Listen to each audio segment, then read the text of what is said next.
Водили ли сте среща, която да е в онлайн среда и да сте имали усещането, че хората без включени камери леко са позаспали зад своите устройства? Водили ли сте среща, която да е в онлайн среда и да сте имали усещането, че хората без включени камери леко са позаспали зад своите устройства?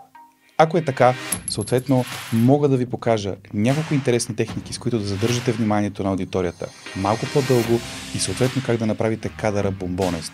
Звук, картина, осветление и още няколко трика, с които не само да спестите много средства, но и да изглеждате професионално за вебинар, за онлайн среща и за запис на видео съдържание, което, както знаем, е новото черно.